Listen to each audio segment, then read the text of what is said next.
be amin'ny herinandro faefatra izay banjinantsika ny lohahevitra manao hoe ny fanahy masina dia omena izay mangetaheta. Ny fanahy masina dia omena izay mangetaheta ary ny lohahevitra ny fiangonana amin'ity voalohan'ny volana Jona ity dia manao hoe mampanjaka ny fahefany ny tompo. Andeha isika hidera sy hisaotra an'Andriamanitra amin'ny alalan'ny famakiana ny salamo fahaenina amby sivifolo raisiny eo amin'ny andinin'ny voalohany ka hatramin'ny fahaenina. Salamo fahaenina amby sivifolo raisiny eo amin'ny andinin'ny voalohany ka hatramin'ny fahaenina.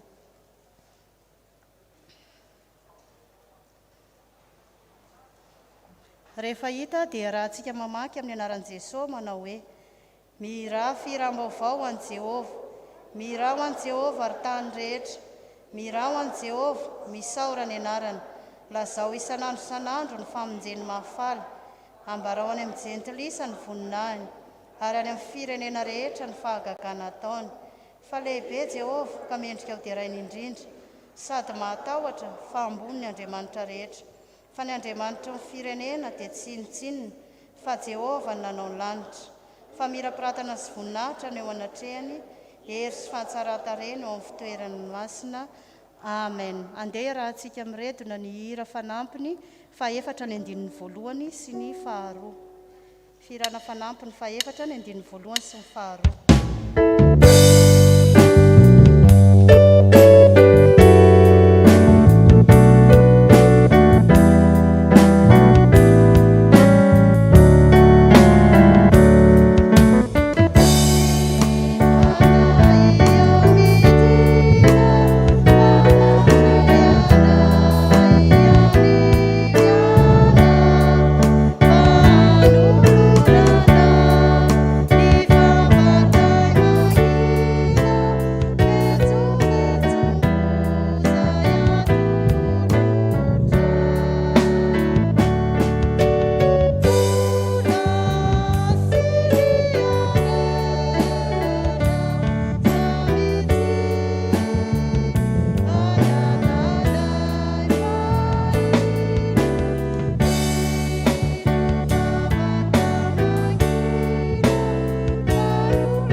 Andriamanitra tsara indrindra ianao ny tompony hery sy ny fahefana rehetra ny an-danitra sy ety an-tany. Nomenao ny herinao zahay, nomenao ny fahefana avy aminao zahay Tompo, ka norakofanao hery sy tanjaka fahasalamana ka nahatratra indray izao Alarobia hariva izao. Isaotranao zahay midera sy mankalaza ary manome voninahitra ianaranao zahay, fa Andriamanitra tsara sady mpanao ny tsara ianao. Misaotranao ihany koa zahay Tompo satria tanteraka soamantsara izao fotoana iaranay miombavaka eto izao. Koa mangataka amin'ny fanainao masina mahery zahay Tompo, hirotsaka aminay tsiraray avy anamasina izao fotoana izao. Ireo namanay tsiraray avy mbola mikasa no avy eto dia ianao niaro azy ireny ka hitantana sy hivimbina azy ireny ka ho tody soa eto ihany koa. Dia ny fanainao masina feno Tompo no ameno ary anamasina izao fanompoam-pivavahana iaranay eto izao. Amin'ny anaranao Jesosy no anaovanay izany vavaka izany ary fifaliana ho anay Tompo ny manakambana izany vavaka izany amin'ilay vavaka tsara nampianarinao anay manao hoe Rainay o izay ny an-danitra, ho amasinina ny anaranao, tonga ny fanjakanao, atao any sitraponao, ety an-tany tahaka ny any an-danitra. Meo anay io ny anina sahaza ho anay, ary mamelany elokay tahaka ny namelanay izay meloka taminay ary aza mitondra anay amin'ny fakapana fa manafanay amin'ny ratsy anao ny fanjakana sy ny hery ary ny voninahitra mandrakizay amen. Mipetraka isika. Mialohan'ny itsanganan'ireo mpanompony hamaky ny tenin'ny soratra masina sy tondra ny vavaka dia ataontsika ny fihirana fa 7:70 ny andinin'ny voalohany ihany.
Iaraka amaky sy iain'ny tenin'ny soratra masina tsika izao ry havana. Izany dia hitantsika ao amin'ny bokin'ny Isaia. Isaia toko fa 4:70 raisiny eo amin'ny andinin'ny voalohany ka hatramin'ny 15 farany. Bokin'ny Isaia mpaminany toko fa 4:70 ka ho vakiantsika ny andininy rehetra, andinin'ny voalohany ka hatramin'ny 15. Rehefa hitantsika dia toy izao ny vaky ny teny amin'ny anaran'ny Tompo. Fa ankehitriny dia mianoro Jakoba mpanompoko sy ry Israely izay novidiako. Izao no lazain'i Jehovah izay nahary anao sy namorona anao hatrany am-boka sady namonjy anao. Aza matahotra ry Jakoba mpanompoko ary ianao ry Jesorona izay novidiako. Fa andatsahako rano amin'izay mangetaeta aho ary rika ho an'izay tany karakaina. Eny, andatsaka ny fanahiko amin'ny taranakao aho ary ny fitahiako ho amin'ny terakao. Dia haniry eny amin'ny ahitra tahaka ny hazo malahelo, eny anilan'ny rano mandeha ireny. Ny anankiray laza hoe an Jehovah aho, ary ny anankiray kosa ankalaza ny anarana hoe Jakoba. Ary ny anankiray koa indray anoratra amin'ny tanany hoe an Jehovah. Ary ny anarana hoe Israely dia ho tononony amin'ny mpanajana. Amen.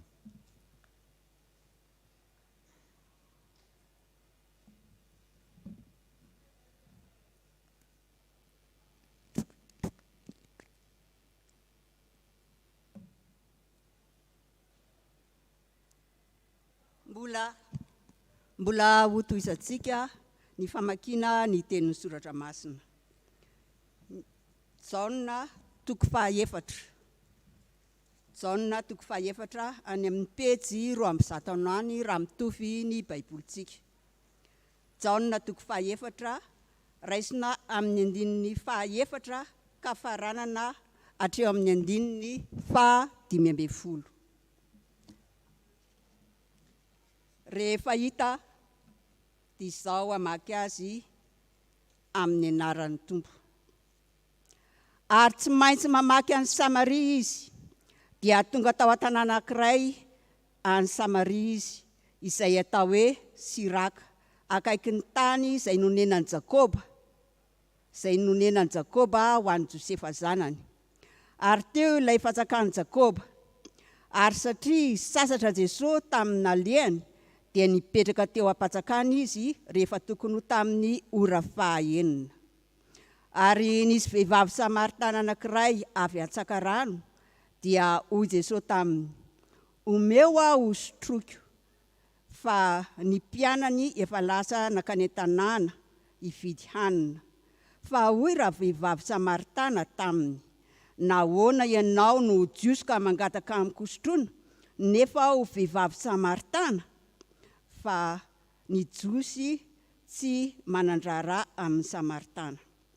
Fa Jesosy namaly ka nanao taminy hoe raha fantatrao ny fanomezan'Andriamanitra sy izay niteny aminao hoe omeo aho hosotroko, dia ianao no angataka taminy ka nomeny rano velona.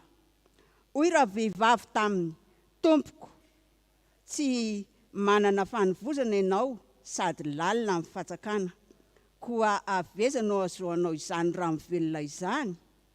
Ianao va lehibe noho Jakoba razantsika izay nameanay ity fatsakana ity, sady izy sy ny zanany mba ny bibiny no nisotro teto.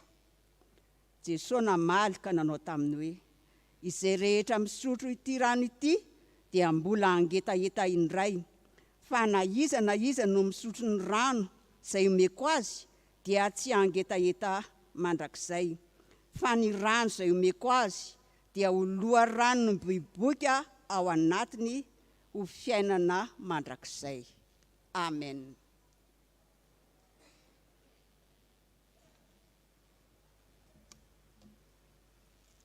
Mbola ho tohizana ny famakinany teny. Izany dia ho hitantsika ao amin'ny filazantsara araka ny Jona. Jona 7:7 andiny 7:30 hatramin'ny 7:30. Jona 7:7 andiny 7:30 hatramin'ny 7:30. Rehefa hita dia vakitsika amin'ny anaran'i Jesosy. Ary tamin'ny andro farany, izay andro lehibe tamin'ny andro firavoravoana, dia nitsangana Jesosy ka niantso nanao hoe raha misy olona mangetaeta, aoka izy hanantona ahy ka hisotro. Izay mino ahy dia hisy onony rano velona hiboiboika avy ao an-kibony, araka ny voalazan'ny soratra masina. Ary ny fanahy izay efa ho raisin'ny mino azy no nolazainy tamin'izany. Fa ny fanahy tsy mbola nomena, satria Jesosy tsy mbola niditra tamin'ny vonainy. Polito fakty.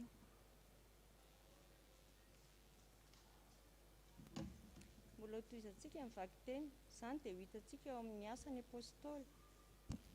Ao amin'ny asan'ny apôstôly 4:2 ka hatramin'ny 9:20. Rehefa hita dia vakiana ny teny, dia izao ny hamaky ny teny. Amin'ny anaran'i Jesosy ny hamakiana izany teny izany. Raha mbola nilaza izany teny izany Petera, dia nilatsaka tamin'izay izy rehetra nandre ny teny ny fanahy masina. Ary talanjona ny mino, isan'ny voafora izay niaraka tamin'ny Petera, satria nilatsaka tamin'ny jentilisa koa ny fanomezana dia ny fanahy masina. Fanandre azy ny teny tamin'ny fiteny tsy fantatra sy nankalaza n'Andriamanitra izy. Dia namaly Petera ka nanao hoe moa misy olona mahazo mandrara ny rano tsy hanaovana batisa ireo izay efa nandray ny fanahy masina tahaka antsika koa. Dia nasainy natao batisa amin'ny anaran'i Jesosy Kristy izy, ary nangatain'ireo mba hitoetra eo amin'ny andro vitsivitsy izy. Mbola hitony fakiteny.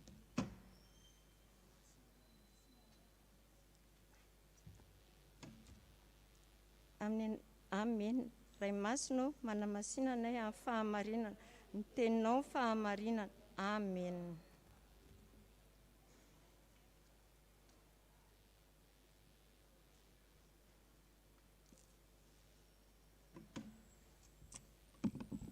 Iary tsangantsika hivavaka. Ry Andriamanitra ranay tsara indrindra any an-danitro, saotranao izahay no ny teny izay novakin'ny mpanomponao rehetra teo, ary mangataka aminao izahay Tompo, raha hotoriana aminay izany teny izany amin'izao ora sy fotoana izao, dia mangataka ny fanahinao masina izahay ho any anatinay tsiraray avy, hanokatra ny fonay mba ho tany lona ka iorenan'ny teninao, ary ho pakatony teny izahay fa tsy ho mpihainy fotsiny ihany. Ary ny mpanomponao izay hitondra izany teny izany Tompo, dia tena ho votosanao ny fanahinao ka tsy hanambara afa-tsy izay lazainao rery ihany. Dia izay tabataba rehetra manakana ny mety fahazahonay an'izany teny izany Tompo, dia ianao no hampangina azy. Misaotra indrindra Tompo amin'ny anaranao Jesosy Kristy irery ihany no anaovanay izany vavaka izany. Amen.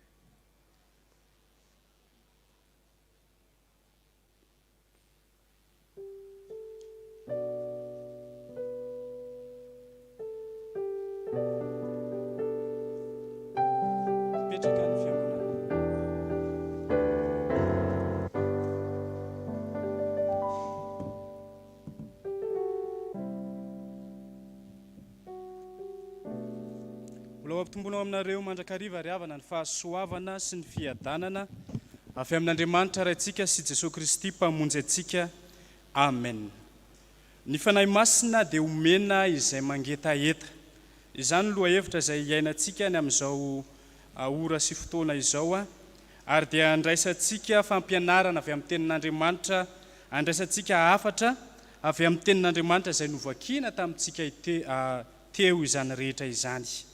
Rehefa mandre izany loha hevitra izany isika dia mieritreritra avy hatrany hoe ny fanahy masina dia omena izay mangetaeta. Izany hoe izay tsy mangetaeta zany dia tsy omena. Fa inona moa ilay mangetaeta? Inona ilay mangetaeta? Ilay mangetaeta dia fantatsika tsara fa iainantsika zany rehefa mafana ny andro, maimay ao anatintsika ao. Isotro rano isika ary misy filana mamayvay ao anatintsika ao isotro rano. Fa ny mangetaeta izay tenenina eto raha ny Isaia 4:1-5 no jerena dia entina ilazana ireo olona izay tsy manana an'Andriamanitra sady mahatsiaro tena ho tsy manana mpanampy. Izany hoe ireo olona izay very hevitra, ireo olona izay tsy mba mahatsiaro hoe misy manampy izy. Ary reny no ambaran'ny ten'Andriamanitra eto hoe mangetana, tany maina. Ary reny no ambarany eo amin'ny 7 eo amin'ny Isaia 4:7 hoe fa andatsaka rano amin'izay mangetaeta aho, arika ho an'izay tany karakaina. Eny andatsaka ny fanahiko amin'ny taranaka ao aho, ary ny fitahiako ho amin'ny terakao. Inona ary ilay omen'Andriamanitra ao anatin'izany?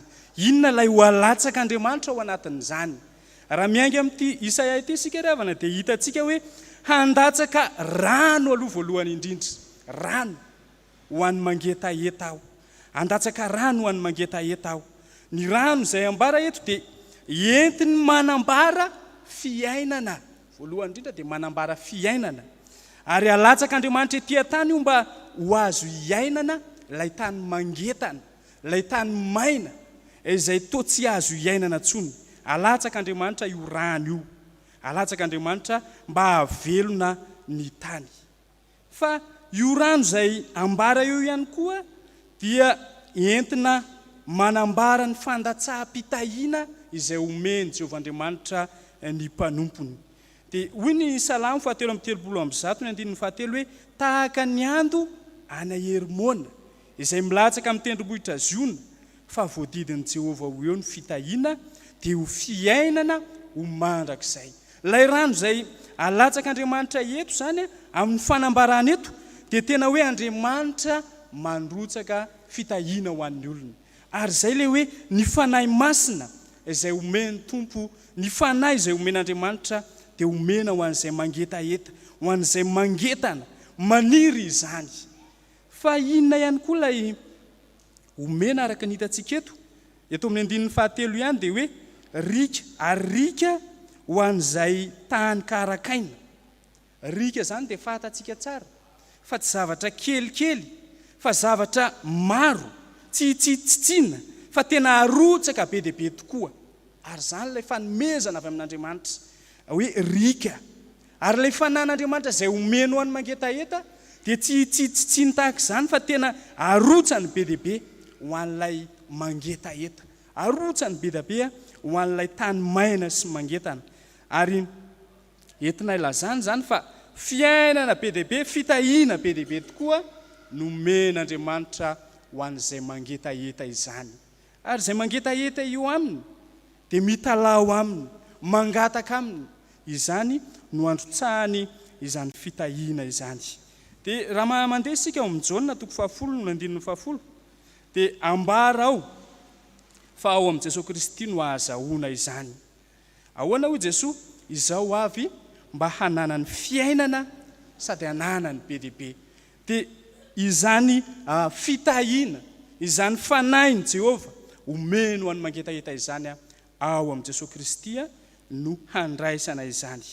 Fa eto ihany koa dia ambarany fa handatsaka ny fanahiny izy. Eny, handatsaka ny fanahiko amin'ny taranakao aho.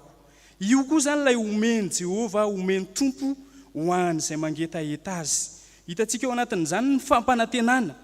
Ary zany dia Jesosy Kristy dia tena efa nampanantenana izany ny mpianany ihany koa hoe ary ho avy ny mpananatra ary izy no hitarika anareo ao anatin'izany rehetra izany.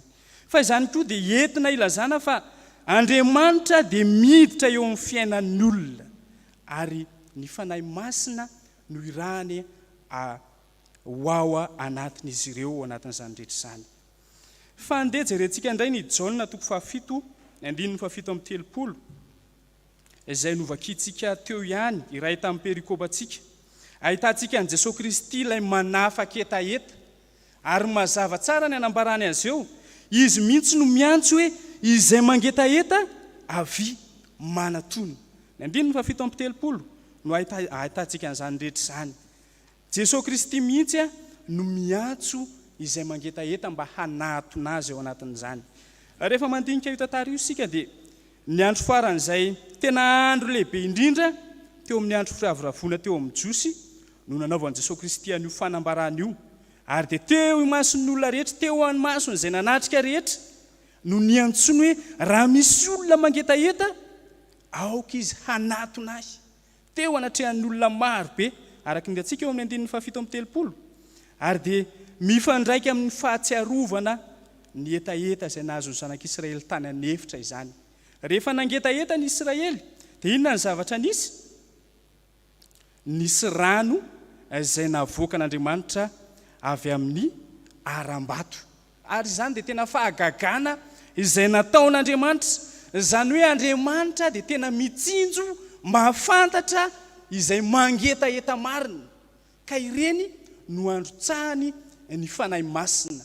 Ireny no meno fahafapo ao anatin'izany rehetra izany. Ary dia izany indrindra moa no hevitra izay banjintsika hoe ny fanahy masina dia omena ho an'izay mangetaheta. Araka ny nambarantsika tena mpiandohana hoe izay mangetaheta ihany zany no omena ilay izy. Dia izany na tonga Jesosy Kristy hoe raha misy olona mangetaheta aoka izy hanatona azy. Ary izay rehetra nanatona azy, mino azy ka manaiky azy ho tompo sy mpamonjy eo amin'ny fiainany no tsy hangetaheta intsony. Isy rano, loharano velona miboiboka ao akibony ary tsy hangetaheta intsony izy. Raha isika ao anatin'izany ry havana fa ilay fanomezana avy amin'i Jesosy Kristy, ilay fanomezana avy amin'Andriamanitra dia ny fanahy masina no maharitra mandrakizay sy mahafaka etaeta. Koa eo amin'ny fiainantsika dia tena miaina n'izany etaeta izany isika. Miaina amin'izany fiainana mangetana izany isika. Miaina eo amin'ny tany maina isika. Fa ao anatin'ireny rehetra ireny ve isika tena hoe mangetaheta ny famonjen'Andriamanitra. Ao anatin'ireny rehetra ireny ve isika mangetaheta ny fanahy masina mba hampitony atsika, mba hanome fiainana ho antsika. Fa rehefa mangataka isika sy maneho ny etaetantsika amin'Andriamanitra dia manome ny fanahy masina izy. Araka ny hitantsika eo amin'ny 9:30 dia manome ny fanahy masina izy. Izay mino ahy dia ison'ny rano velona miboiboka avy ao akibony araka ny voalazany 9:30. Inona ny hevitra izany? Ny hevitra izany dia izao: izay rehetra mino azy dia ho feno ny fanahy masina. Izany hoe ilay fanahy masina izay omeny Jesosy Tompo no ao anatiny ao. Ary inona hoe isy rano velona miboiboka ao anatiny ao. Ka ao anatin'izany ry havana dia ndeha tena haneho amin'ny Tompo isika fa mangetaheta izany fanahy masina izany. Mangetaheta izany fiainana avy amin'Andriamanitra izany. Fa ny fanahy masina tokoa no hery andresena ny fahotana, manampy antsika amin'izay mety ho fahalementsika. Hery manavao sy mamelona ny fanantenana izay maharitra mandrakizay ao anatintsika. Moa ve tsy mangetaeta izany fahasoavana tena tsara izany isika. Ary ny fanahy masina ihany koa dia manolo-tsainantsika amin'ny zavatra rehetra izay ataontsika eny hatramin'ny fivavahana izay ataontsika aza, dia ny fanahy masina no mitarika antsika ao anatin'izany rehetra izany. Fa eo amin'ny fiainantsika tokoa dia indraindray tsy mahita izay ho tenenina rehefa mivavaka, tsy mba mivavaka akory azy, fa ao anatin'ireny no andeha hitenenantsika amin'ny tompo hoe mangetaeta izany fanahy masina izany isika, mba hatonga antsika tena ho feno izany fanahy masina izany. Ary hitantsika ny tantaran'ilay vehivavy Samaritana izay fantatsika tsara ny fiainany, fa olona toa voahilika teo amin'ny fiarahamonina, olona toa menatra eo anivon'ny fiarahamonina, izany hoe miaina fiainana ao anatin'ny tany haira izay no anaovana sary azy, miaina fiainana toa mangetana. Fa rehefa tafahoana tamin'i Jesosy Kristy izy, inona ny nanjoa azy? Nangataka izy, naneho ny etaetana izy, mba homeo amin'izany rano izany, mba tsy hangetaeta intsony. Dia izany no toe-po-tian'Andriamanitra ananantsika ao anatin'izao fiainantsika ny loha hevitra izao hoe ny fanahy masina dia homena izay mangetaeta. Amaranantsika azy ry havana ny ao amin'ny asan'ny apôstôly 10 ny 470 ka hatramin'ny 770. Hitantsika fa rehefa nilatsahan'ny fanahy masina ireo apôstôly ireo dia nitory teny, nanambara ny filazantsara, nitory vaovao mahafaly. Fa tao anatin'io no tena nahitana vokatra be indrindra hatramin'ny 3,000 ny olona izay nanara-dian'i Jesosy Kristy. Ary reny no ahitana fa hay ny olona mangetaeta fiainana. Ka rehefa toriana ny fiainana, rehefa toriana ny filazantsara, dia manolo tena ny olona satria mangetaeta izy. Ary dia hitantsika taratra eo fa ny filatsahan'ny fanahy masina, ny fanomezan'Andriamanitra dia tsy voafetra, fa homeno an'izay rehetra mangetaeta. Tsy voafetra hoe amin'ny anina ihany na amin'ny anina ihany, fa izay mangetaeta dia homeny avokoa. Araka ny hitantsika ao amin'ny 470 sy ny 570, ho an'izay rehetra nandreny teny, ka izany teny reny tao anatin'izany nahatonga azy nangetaeta ilay fiainana, nangetaeta ilay fanahy masina ihany koa izay tiany hitarika azy eo amin'ny fiainana. Ary hatramin'ny jentilisa aza dia nandray ihany koa ny fanahy masina satria nangetaeta ny iaina izany koa izy. Tsarovy mandrakariva ry havana, fa tsy misy sokajin'olona na dia iray aza azo avahana tsy ahazo ny fanahy masina rehefa mangetaeta marina izany izy. Ao anatin'izany isika rehetra izao.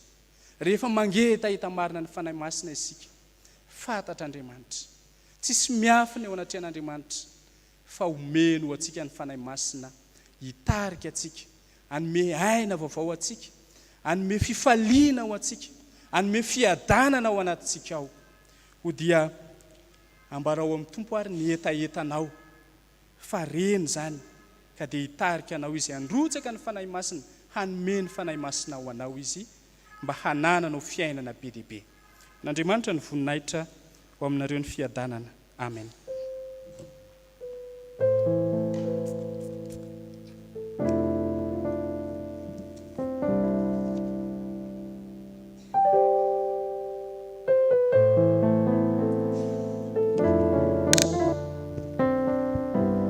Dia isika ry havana mbola iombavaka.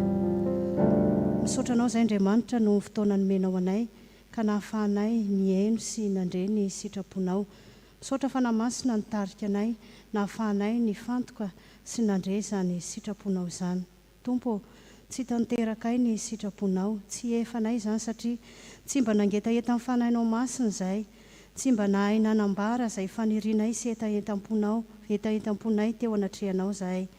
Meloka izahay Tompo, tsy mendrika izay ny andray izany fanahy masina izany, koa mamindrafo aminay, mamelany elokay, mifona aminao izay Andriamanitra, manadiova sy manafahanay amin'izay tsy fahamendrehanay sy tsy fahatanteranay tsiraray avy. Ankehitriny izahay dia samy manantona anao satria matoky Tompo, fa efa voavelanao ny elokay ary voasarinao ny fahotanay, ka manantona anao izahay, mangataka amin'ny fanahinao masina avy aminao izahay, ampianaro izahay Tompo ankehitriny, tena angetaetanao tokoa, angetaeta ilay fanahy masina avy aminao, ka hahitory sy hanambara ny hafatrao ahitory sy anambara ny teninao amin'ny olona tsiraray avy ary ahay anambara ny fanrinay sy ilaza izay ao am-ponay tsiraray avy eo anatrehanao Andriamanitra. Amin'ny anaranao Jesosy Kristy no angatana izany ary angatana ihany koa ny fahamasinana avy aminao Andriamanitra, ny anarana izay entinay ao anatinay. Misaotra Tompo. Amen. Andeha hitsangana isika ry havana handray amin'ny fifaliana ny teny famelan-keloka izay omeny Tompo ho antsika. Hoy ny Tompo aminao, mpanompoka ianao, efa nofidiako ka tsy mba hanariko. Fitiavana mandrakizay no nitiavako anao, koa izany no nampaharetako famindrapo anao. Noho izany fitiavan'Andriamanitra izany ry havana, dia ambara amin'ny anaran'i Jesosy Kristy fa voavela sy voafava avokoa ny heloka rehetra ko miderany Tompo. Alleluia. Amen. Sambatra ny olona izay voavela ny elony sy voasarona ny fahotany. Sambatra ny olona izay tsy sain'i Jehovah heloka ary tsy misy fitaka ny fanahiny. Amen. Petraka ny fiangonana. Tonga eo amin'ny fotoana ny fanoloran-tenantsika amin'ny alalan-drakitra isika ry havana, ka ataontsika ny firana fifohazana fa 70. Firana fifohazana fa 70.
Amin'ny alalan'ny firana fifohazana 10 teny andinin'ny 15.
Dia tonga eo amin'ny fotoana ny raharahan'ny sampana, manasa ny tompona andraikitra amin'izany.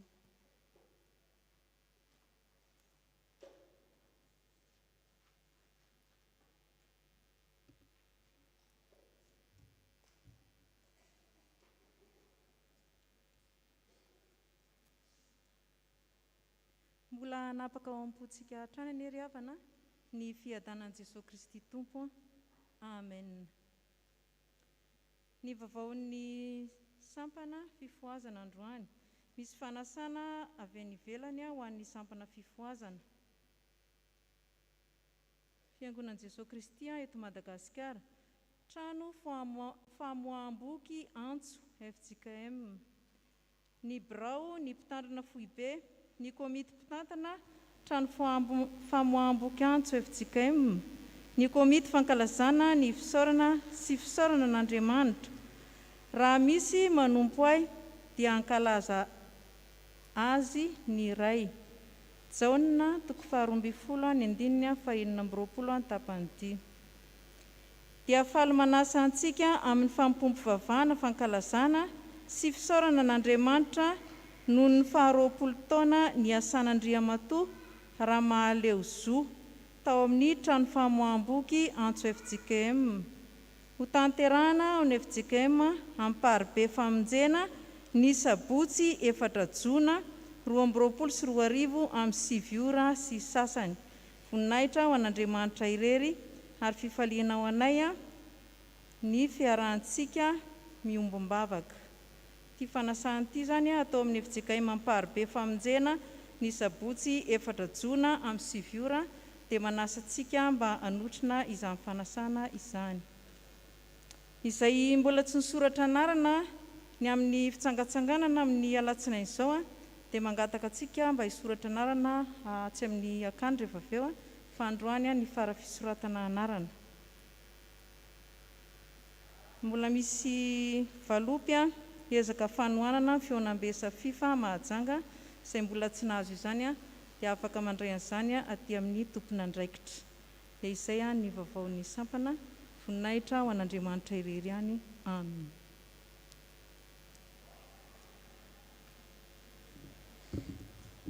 Tonga eo amin'ny fotoanany asa sy fampaherezana antsika ry havana dia iomanan'ny mpiomana sy ny mpiandry amin'izany dia ataontsika ny firana 770 ny 1 sy 2. Tsy misy ny fametrahan-tanana fa ny liturgia no atao 770 ny 1 sy ny 2.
Vavakisika tompoko.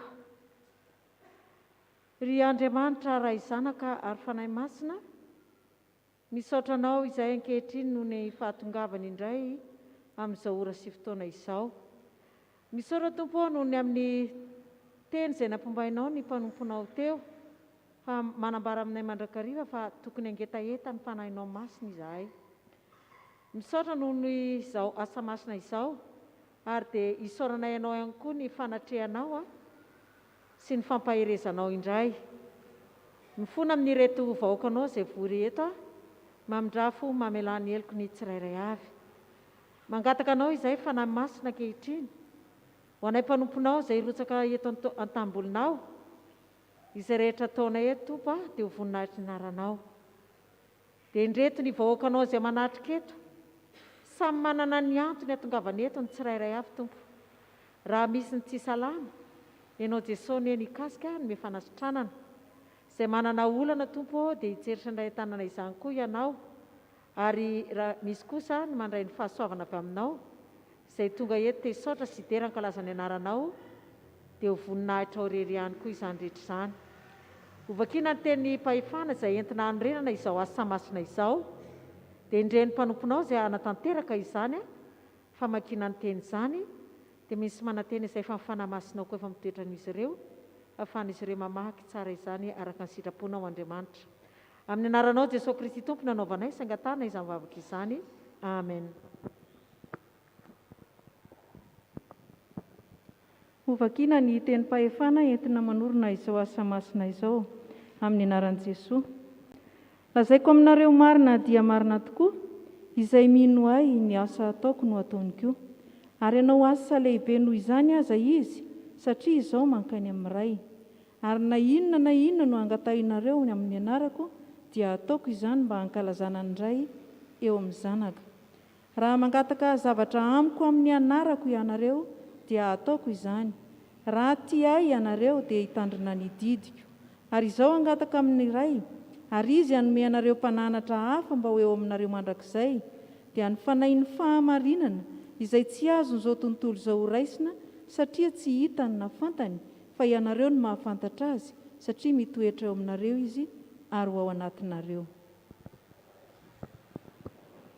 Ary hoy izy taminy, mandehany amin'izao tontolo izao ianareo, ka mitoriny filazantsara amin'ny olombelona rehetra, izay mino sy atao batisa no vonjena, fa izay tsy mety mino no eloina. Ary izao famantarana izao no anaraka an'izay mino, amoaka demoni amin'ny anarako izy, hiteny amin'ny fiteny izay tsy mbola hainy izy, andray mena rano izy, ary na dia misotro zava-mahafaty aza izy, dia tsy hampaninina azy izany. Ametra tanana amin'ny marary izy, dia ho sitrany reny. Ary Jesosy Tompo rehefa niteny taminy, dia nampiakarina ho any an-danitra, ka nipetraka eo ankavanan'Andriamanitra. Fa izy ireo kosa dia lasa ka nitory teny eny tontolo eny. Ary ny Tompo niara-niasa taminy, ka nanamarina ny teny tamin'ny famantarana izay momba azy. Lazaiko aminareo marina tokoa. Na inona fehezinareo ety ambony tany dia ho fehezina any an-danitra. Ary na inona vahanareo ety ambony tany dia ho vahana any an-danitra. Ary lazaiko aminareo koa, raha misy roa aminareo mifanaiky ety ambony tany na amin'inona ka hangataka izany, dia ho azony avy amin'ny raiko izay any an-danitra izany. Fa na aiza ny angonany roa na telo amin'ny anarako, dia ao afovoany aho. Ary hoy indray Jesosy taminy, sy adanana ho anareo, tahaka ny nanirahany iray ahy no anirahiko anareo kosa. Ary rehefa nilaza izany izy dia nanisy fofinaina ka hoy izy taminy, ray sy ny fanahy masina, na elokiza no avelanareo dia voavela izany. Ary na aniza kosa ny tsy avelanareo dia tsy voavela izany. Amen. Afaka isika ry havana. Misaotra anao izay ry Jesosy Tomponay eo fa voavaky teto ny teny soratra masina izay entina norenana izao asa masina izao. Masina ny teninao dia teny fiainana ho anay tokoa. Ny teninao dia mitondra fifaliana sy fiadanana eo amin'ny fiainanay. Haina ho an'izay mahazo azy ny teninao ary fahasalamana ho an'ny nofo rehetra. Teninao ihany koa dia fanilo ny tongotra sy fanazavana ny lalanay. Ko ankehitriny Jesosy raha ho didina ny asa ratsy ny Satana izay tsy mahavoka-tsoa eo amin'ny fiainanay, indreo ny mpanompolanao. Rakofo ny fananao masina izy Jesosy ahafahany manatanteraka izany.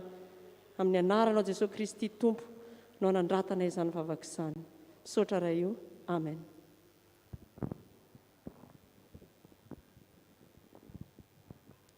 Amin'ny anaran'i Jesosy Kristy velona avy Nazareta, ilay vahomby tamin'ny hazo fijaliana, tompony tompo mpanjaka Andriamanitra velona sy mahery tompony fahefana rehetra ny an-danitra sy ety-tany. Amin'ny anaran'i Jesosy Kristy no andidina sy fandavana ny asanao Satana, tsy manakely tsy manam-pahefana eto anao. Vidin-dran'i Jesosy Kristy ireo tsy hananao fahefana intsony, miala avy any anao, mety miaraka aminao firongonao rehetra. ny aretina, ny vitaka ny laingany, faratsy ny aretina, ny fisalasalana, titina salavana amin'ny anaran'i Jesosy. Miala anao, ento miaraka aminao andoaly, izay rehetra tsy nambola tanàn'Andriamanitra ao anatinao zanak'Andriamanitra ao, fa zao dia zao, dia tsy manana anjara toerana entanao. Mandidy anao amin'ny anaran'i Jesosy zao dia zao. Miala anao, mivoaka amin'ny anaran'i Jesosy. Miala amin'ny anaran'i Jesosy. Mbola hiara hivavaka isika. Jesosy Tompo, misaotranao izahay satria voaroaka teto ny asan'ny maizina izay tsy matera-pokatso amin'ireto vahoakanao reto. Ireo ny vahoakanao Jesosy, manety tena anoloan'ny voninahitra ao, mahatsiaro menatra sy mangahy ahy satria nateraka tamin'ny ota ka malaky mivily manao ratsy. Amin'iza moa izy Jesosy, fianao rery ny tia sy mangoraka ny olonao, ka mahavaka azy amin'ny fahoriana sy ny fahatrana rehetra. Ekeo Tompo ny fanoloran-tenany, mba hanaiky sy hakatoanao, fa ianao ilay Jesosy rery ihany, no hany hery sy hanavitra azy ireny. Dia matoky izahay Tompo, fianao ny asa amin'ny fananao masina, fianao ny hiaro na mivoaka na miditra izy ireny. Dia ekeo ny fanoloran-tenany mba hanome voninahitra anao. Dia amin'ny anaranao Jesosy Kristy Tompo sy mpamonjy anay, no anaovanay izany vavaka izany. Misaotra indrindra Tompo. Amen.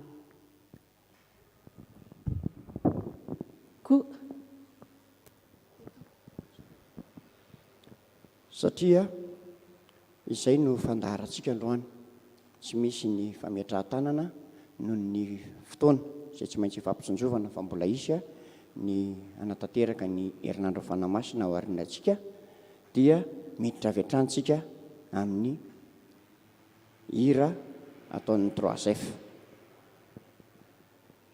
Dia ny mpiandry afaka mamonjy ny toerana izay tsy mihira, dia ny 3F afaka mitsangana.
Fanahim-panazava ny foko hazavao, maniry lalandava ny pentekôstrao. Panazava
miketo izahay ry havana dia tamin'ny Jesosy niakatra ho any an-danitra dia nataon'ny mpianatra tamin'izany dia izao hoe niara-nankalaza ny tompo izy tao an-trano. Izany hoe ao anatin'izany fankalazana ao aorian'ny akaran'i Jesosy any an-danitra mandra-piandry ny filatsahan'ny fanahy masina dia asain'ny tompo isika hiara-ankalaza azy. Ka manomboka eto izahay dia manasa antsika rehetra hiara-hitsangana aminay eny am-pitoerana eny ihany. Dia misy dia ataonay aty aloha dia manaraka isika eny am-pitoerana. Dia mitsangana izany isika izay mbola mipetraka dia manaraka ny dia izay tarihinay ety anoloana. Mankasitraka tompoko. Ry fanahy mpanazava miandrandranao zahay.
Jesosy mpamonjy malala.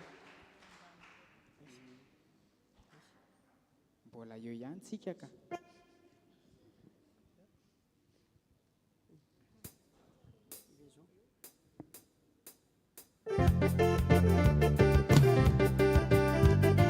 Sitsika teaka re.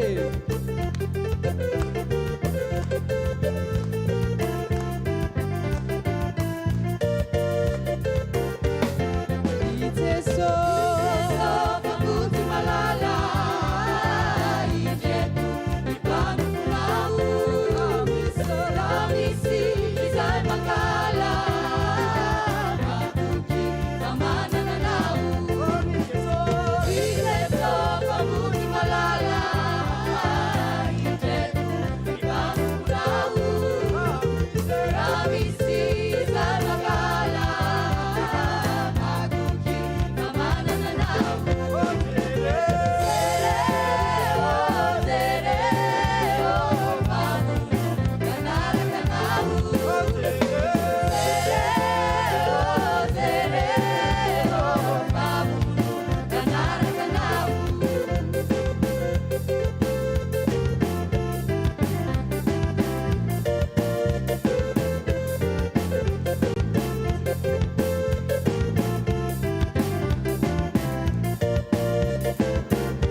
Misaotra ny tompo isika raha vanany amin'izany rehetra izany rehefa avy eo isika dia miaraka amin'ny fikambanana katekomena sy ny sampanasa AFF mibanjina ny loha hevitra hoe ny fanahy masina no ivavahantsika.